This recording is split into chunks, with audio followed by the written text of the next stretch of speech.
Welcome to Massive Beers. My name is Matt. We do the beer stuff here. Beer things that get us excited. One of them is low ABV jams. That's what we got going on today in the form of Lawson's Finest Liquids. It's their beach party. This is an India Pale Ale. Take that loosely. Straight from the Green Mountains to your head. It says over here 3.8%. Yes. It says the refreshing IPA is packed with lemony, citrus, orange, and tropical fruit hop flavors.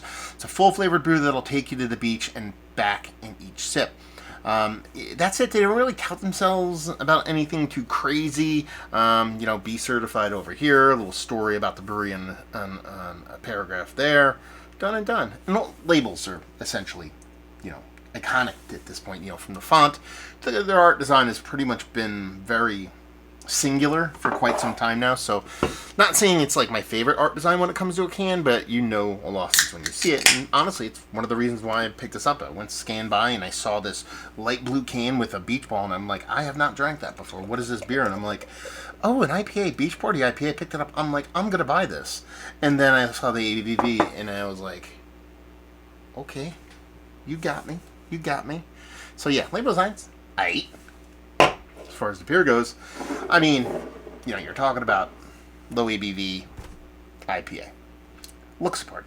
You expect a hazy from up that ways, but it is Lawson's. They're known to make their clear beers, and it definitely looks the part if they're going by what they have written on there. An old school kind of East Coast IPA kind of base to it, because it is clear, basically as clear as you can get when it comes to craft breweries. There's the ever so slightest bit of haze, but no one's going to confuse that with a hazy beer, except for some super BJCP nerd.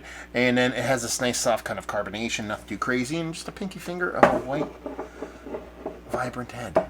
It's a good nose.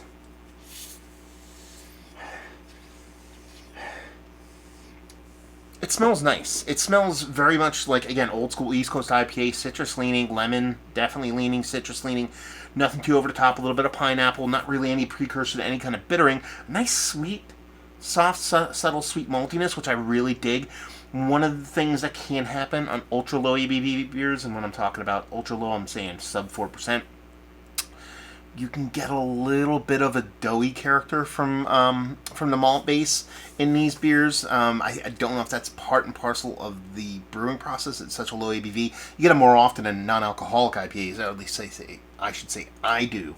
But I'm not getting any of that here. I'm getting more of a super clean, crisp Kolsch a la kind of lager vibe to it. So nice, taut, snappy malt, nice bright hops. A bit bigger than what its ABV would lead you to believe. You're not being confused that it's going to be some huge bomb of a beer, at least aromatically. But it smells quite nice. Let's dive in. Cheers, y'all.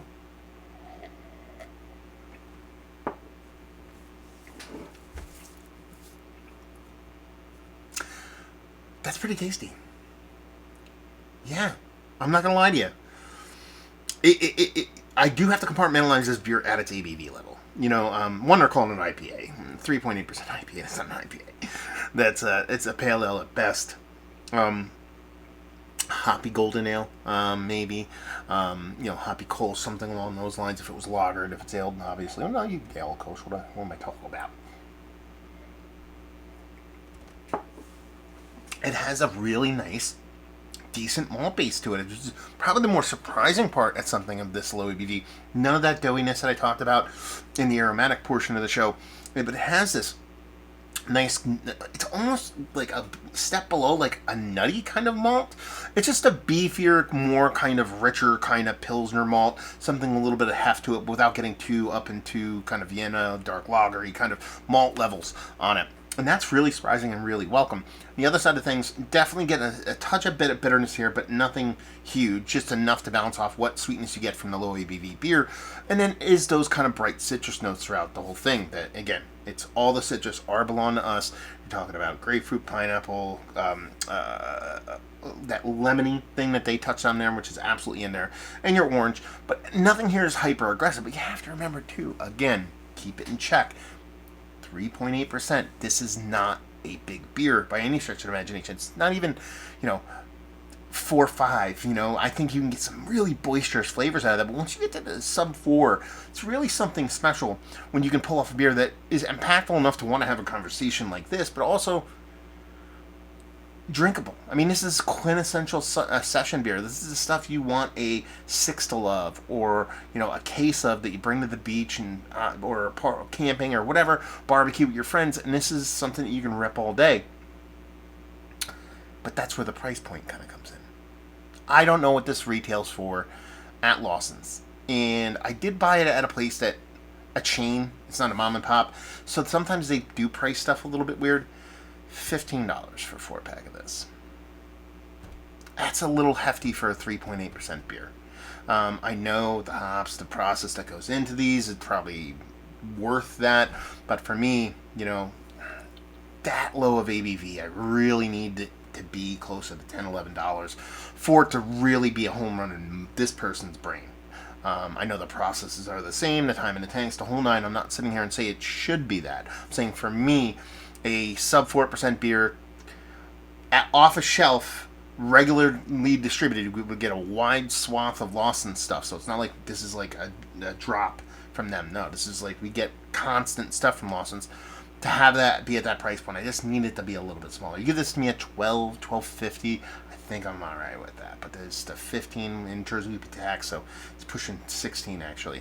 Yeah, that's my only kind of issue with this beer. Is just the price point's a little bit bigger than where I'd want it to be. But in the grand scheme of things, you're talking about low ABV crushers. This is up there. I mean, it's at Mount Rushmore status of low ABV hoppy beers. And when I say low ABV, I should probably do it like 4 or 5 and below, maybe even 4 below. It's probably just outside the mountain, you know, because there are, you know, Baby Geniuses, a specific couple beers that really do me kind of proper at that ultra ABV level, low ABV level, but worthy even up there. Value to availability, like I said, off the shelf, but it's at $15 to $16 price point at this ABV that kind of gives me a little And if you like this, what will you like? Or if you like what, will you like this? God, words are hard sometimes. I've only said that like 5,000 times. You like low ABV haze, man. Low ABV hoppiness, low ABV flavorful beer. I think you'd really dig this, and I'm really curious to see what y'all have to say, because you know, for me, this is the first time having this beer. I think this is a new beer for them, so it might be new for everybody else. But I'm curious. Lawson's, have you been to the brewery? Have you had their beers? What have you had this beer? What is your favorite Lawson's beer? All that fun stuff down there. So hopefully you enjoyed the review. Hopefully enjoying a little bit of low ABV goodness right now. Hope to see you next time. Cheers, y'all.